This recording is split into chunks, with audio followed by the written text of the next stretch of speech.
That's what the book is all about in summary. Okay, what was the Vice President's response?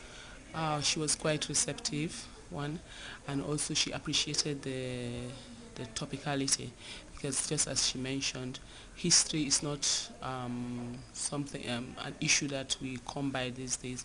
Most people talk about other issues besides history, because in these days people tend to forget about our history.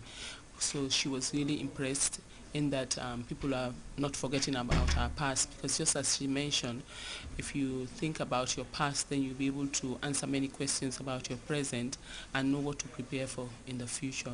So she is very receptive.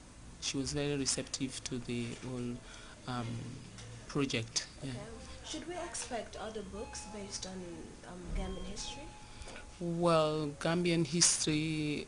Well, I'm thinking of that at the moment right now, but I thank God that at this point in time, at least I've been able to write something about my own people, not because of any other thing other than the fact that it's a small group, and a group as small as that, if you don't talk about it, there's that tendency for a lot of things to be lost. Just as I mentioned during my lunch, much of our history has been forgotten and to some extent distorted. You could remember she too mentioned, the belief people have about what sort of people we are. Some see us as houses, some see us as part of the Akus, and the rest. So, but when you document and document effectively, it promotes a lot of co peaceful coexistence, one understanding of which one another. If you are living with other groups, the more they understand you, the more there is a tendency for you to bind and have respect for one another. So that has this documentation is one aspect in which we express our lineage. We tell people about our past and promote it so that those within will appreciate, likewise those outside us. Ramatulai Uthman there after her audience with the Vice President. Meanwhile, Vice President Jai Sedi also presided over the inauguration of the Food Safety and Quality Board in fulfillment of the provisions of the Food Safety and Quality Act enacted last year. The six-member board is expected to define the code of conduct for competent persons involved in food control measures geared towards enhancing the Gambia's competitiveness in the trade of agro-food internationally. We hope to bring you that report by Ajia Misise in our tomorrow's newscast. The Secretary General, Head of the Civil Service and Minister for Presidential Affairs, Dr. Njoguba, Thursday took delivery of a check for over 740,000 US dollars. The funds represent half of the island nation's contribution towards the ferry and navigation project, which is to procure new engines for 3 ferries. Louis Mendy has the rest of the check presentation.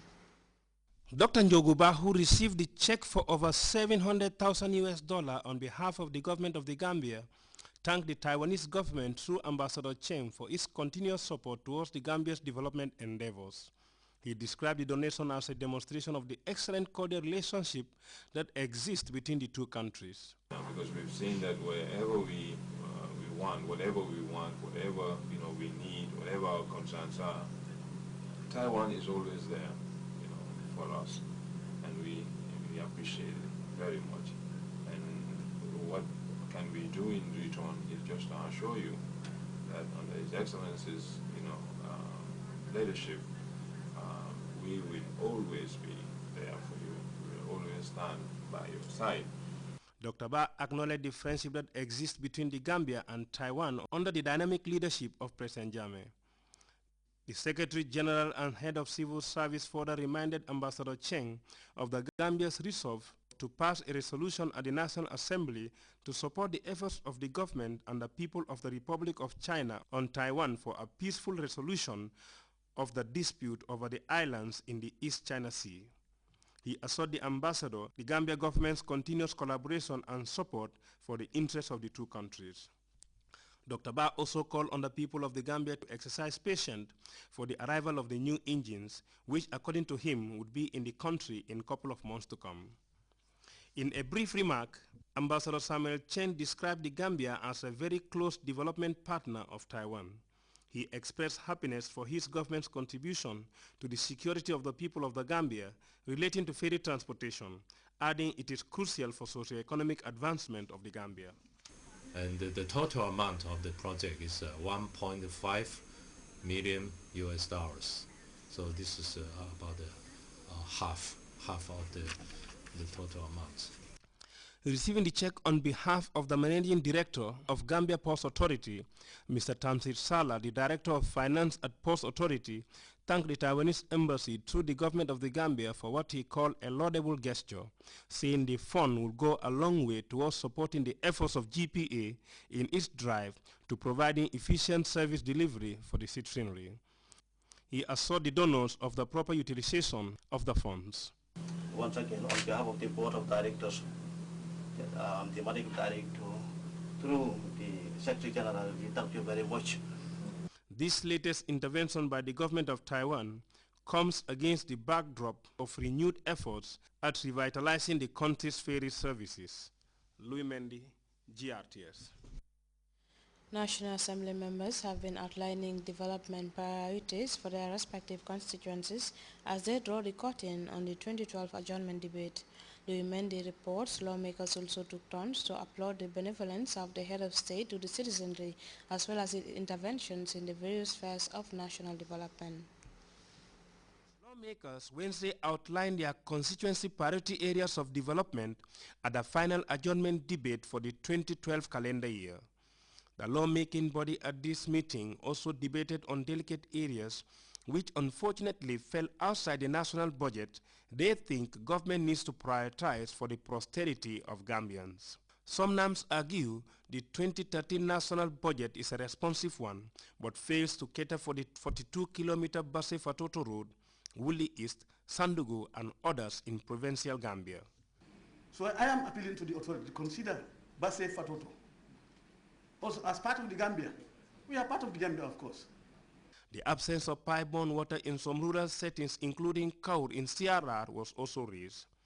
The Wuli East Health Center, currently with only one nurse attendant, was mentioned. In Jimara, it is the alarming cases of robbery. The district NAM is pleading for government intervention, but he is not alone. Other NAMs have issues derailing the progress of their constituencies. Can we focus our attention onto the pharmaceutical companies that are operating within the country so that you could have a unified drug system or drug pricing? People are cutting down trees indiscriminately, and which is not a good sign for the nation. And in order to preserve our forests, there should be afforestation. The majority leader is concerned about the Rent Act. The act, he said, has been continuously flouted by sitting landlords in recent years. Tenants should be treated in accordance with the Rent Act, something he said this body will soon pursue to the letter.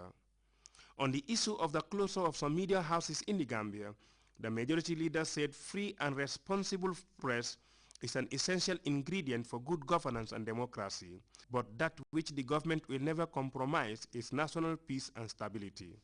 If we don't cherish this peace until it slips through our hands, may God forbid, generations yet unborn will curse us. The one member, I think the member for Basse said, development should go above political divide. For the revitalization of sports in the country, credit was given to Honorable Aliu Jame, the man at the helm of that sector. I thank the Minister of Youth and Sports for doing everything humanly possible to revive all sporting discipline, particularly football. He taught the length and breadth of this country, together with his technical team, to sensitize people about the Normalization Committee and the Constitution. Some NAMs call on government to scrutinize second-hand goods coming into the country, as some of them are not fit for use. For others, government should prioritize on research and investment for increased agricultural production and productivity. The skyrocketing prices of local consumables, pensioners and farmers' welfare, particularly the groundnut growers, also attracted debate at the Legislative Assembly. The debate winds up with a congratulatory note to President Jammeh's personal benevolence to Gambians and his government's development intervention in all sectors of the country's economy. President Jammeh's support and special attention on women